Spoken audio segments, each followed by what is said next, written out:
Good morning. It's Saturday, August the 3rd. This morning I'm on my way to visit. I go and visit my husband every weekend, at least once during the week. I went twice last weekend because the next weekend I'm not going to visit my husband because my birthday is in 9 more days, August the 12th. And me and my little sister and the kids are going to take our kids, my kids and her one child. We're taking our kids out of town for the weekend before they go back to school. That's, a little summer trip that we do every year. So I went to see him twice last weekend, but when my husband was when we first got together, I used to go see him I try to go see him 2 to 3 days out the week. So here where we're at, we get to see each other Friday, Saturday, and Sunday. And you have to go, it's either 9:30 to 1:30 or 2:30 to 6:30. Well, I'm always working Monday through Friday, so I go see him on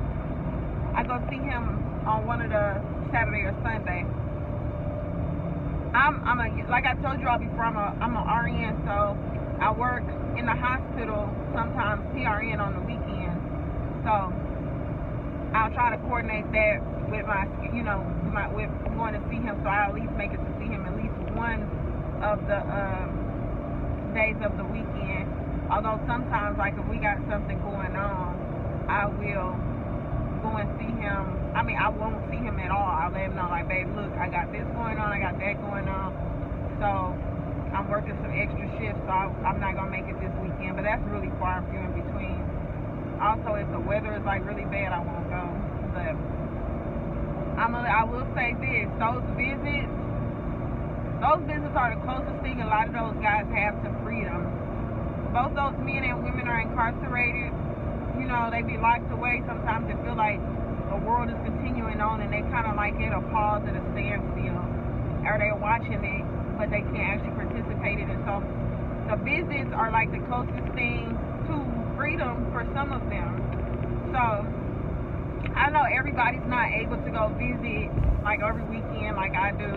Some people have loved ones way across the country, but for the ones that are in state and can't make it to see their loved ones because of transportation issues, most states have churches that will take people to visit their loved ones for a really low cost, if not for free.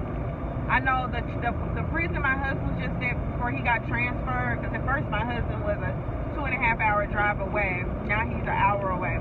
But the prison that he was just at, which was 2.5 hours away from where we live, it was a church band that came every third Sunday, and it'll pick people up within the state and bring them off. So every hot day of every weekend day, it would bring people to different prisons within the state. So that's just something a lot of people don't know about, and I would encourage you to look into, because there's usually transportation buses that are sponsored through criminal justice reform and churches and things like that. So just if you can, you can. Other people I know is like, shoot, that's 10 hours away, 20 hours away, or whatever, especially some of the federal. So I understand that you can't visit as much as possible, but if you are able to visit, I would highly encourage you to visit as much as you can, because that literally means everything to them. It really does. On the other hand,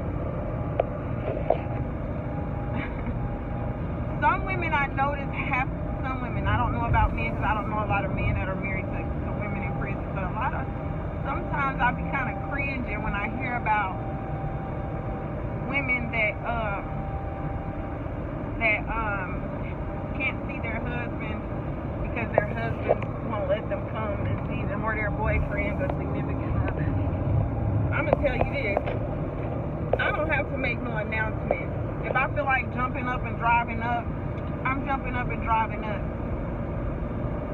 There is no reason why my husband would tell me that I can't come visit or not to come. Absolutely not. And if your your guy is telling you that, I'm going to tell you the truth. That's a red flag.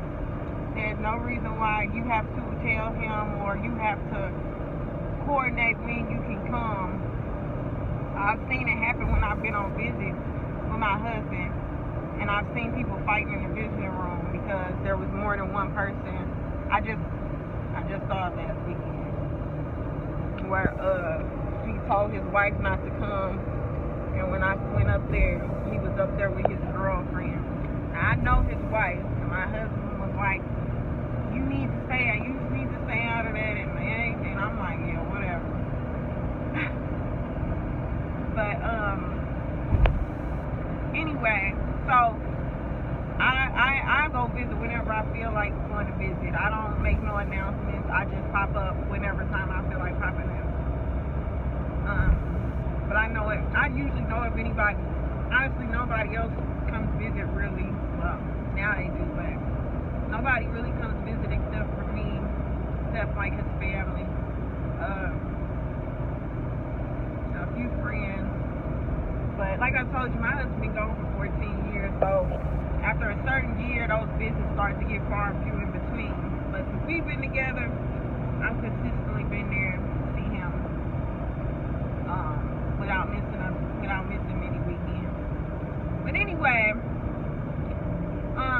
so that's my spiel about weekends and going over my visits, my weekends. I do this every weekend. I told my husband last weekend was the last weekend me and him were taking pictures. I have so many pictures, the prison pictures. I'm like, you know what, Bo? I'm not taking no more pictures at all. The next time me and him take a picture, it will be with him on the outside. Now that's gonna be a picture to see. But no, I'm not taking any more pictures. I got so many pictures. I got hundreds of pictures that me and him just took. Me and him have taken. Well, I am about 45 minutes away from the prison, so I'll see you all later. If I can think of anything else or talk about anything else that you'd like to hear about, please let me know. I hope you all have a wonderful day, and many blessings to you all.